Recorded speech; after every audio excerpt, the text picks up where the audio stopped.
तुम भगवान के अंश हो, तुम कुछ भी कर सकते हो, कुछ भी। बुरा से बुरा, भला से भी भला।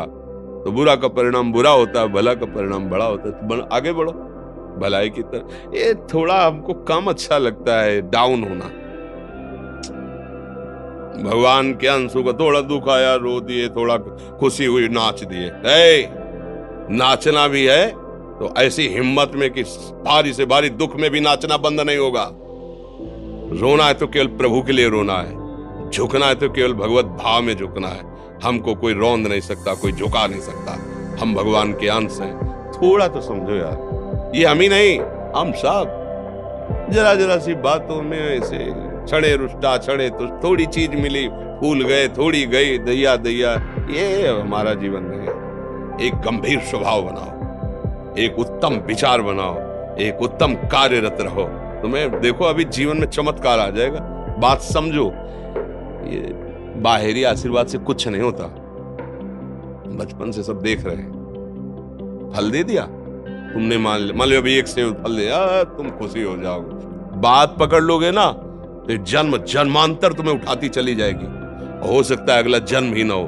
बात मान ले, संतों की बात आशीर्वाद होती है। आजकल हम लोग बाहरी दिखावे को बहुत पॉइंट देते हैं। बात पकड़ लो तो विश्व पर विजय प्राप्त कर लोगे। जब अपने मन और इंद्रियों पर विजय प्राप्त कर लिया, वो विश्व पर विजय प्राप्त कर सकता है। और विश्व पर विजय प्राप्त किए, अपने मन और इंद्रियों पर विजय प्राप्त नहीं किया, वो हारा हुआ है तो कुछ नहीं है। इसलिए बात समझो, निराश होने के लिए मानव शरीर मिला, पशु है क्या? अरे हम भूखे रह के, कष्ट सह करके, दुख सह करके भी मुस्कुराएंगे। हमारे पास ज्ञान है, हमारे पास भगवान का बल है। ऐसे हम सोच में बहते चले जाओ, उसको ब्रेक लगाओ।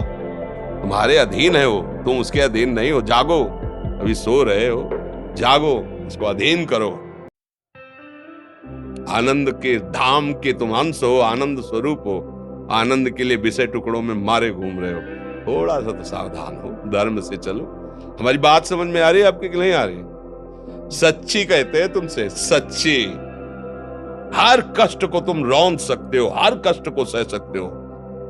अगर अभी तुम निश्चय कर लो मैं मरा, अब तुमको कोई नहीं मार सकता।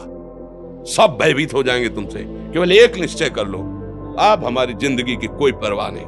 अभी अभी तुम्हारा वो भयंकर रूप आ जाएगा कि जिस गली से निकलोगे लोग अंदर घुस जाएंगे। क्यों? आपने निर्भयता स्वीकार कर ली। तुम्हारे अंदर के शत्रु, बाहर का तो सब कोई ड्रामा कर सकता है, लेकिन अंदर के शत्रु तुम्हें परेशान कर रहे हैं। तुम उन पर कभी नजर की? उनको अपना माने हुए मित्र। मन जैसा कर, मन कह रहा होटल चलो, होटल। मन कह रहा फिल्म देख चलो, मन कह रहा है गंदी दृष्टि करो, करो। अरे कभी दुश्मन को पहचाना अंदर बैठा तुम्हारे, और उसको जीत गए तो निहाल हो गए, पूरा जगत जीत गए, परमानंद में मगन हो जाओगे। इसीलिए तो आए हो यहाँ बात सुनने के लिए, और काहे के लिए आया? और ये बात वो बात है जो स्वीकार कर ले तो कोई बातें नहीं रह जाएगी। स्वीकार तो कर लो। अभी तो मैं रिपोर्ट दे दी जा कि तुम्हारी दोनों किडनी खराब है, तो बिना किडनी खराब के तो तुम अपनी हालत ये बता रहे हो। अगर किडनी खराब की रिपोर्ट मिल जाए तो क्या करोगे? है? तुम हर एक व्यक्ति के हृदय में इतना आत्मबल है कि सब कुछ सह सकता है। तुम वो आत्मबल, वो शक्ति क्यों नहीं जागृत कर रहे हो? ये थोड़ी कि अरे भाई ये तो यही भूल है कि ये कर सकते, हम नहीं कर। क्यों नहीं हम कर सकते?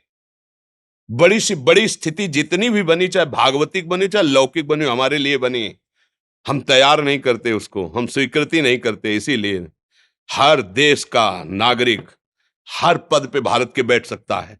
ऐसे भगवान का बच्चा हर ऊंचाई पर चढ़ सकता है। थोड़ा आगे बढ़ो, नाम जप करो, धर्म से चलो, और शरीर जैसे जवान शरीर है, व्यायाम करो, जरूर करो। सुबह सुबह जब मोटरसाइकिल में बैठते हैं ना, तो पहले हाई रेस में नहीं डालते, एकदम खुल गई अब दौड़ लगाओ, तो ऐसे ही उठो 4 बजे, दंड बैठक आधा घंटा 1 घंटा, सब दिमाग ठीक होने लगेगा, सब ठीक हो। फिर 1 घंटा जप किया। अभी देखो हाल, पड़े पड़े 9 बजे तक सो रहे हो, बेड में चाय पी रहे हो। क्या जवानी, क्या परमार्थ, क्या मनुष्य शरीर। हमारे जो नौजवान भाई हैं बहुत भूल में जा रहे हैं। मदिरा पीना, नशा करना, व्यभिचार करना, ये एक मनोरंजन बन गया है, और ये सबसे बड़ा जीवन का घातक विषय है। ये तुम्हारे लौकिक और पारलौकिक दोनों उन्नतियों को नष्ट कर देगा। इसलिए हम बार-बार आपको सचेत करते हैं कि यही वो समय है, आपको महान बना सकता है।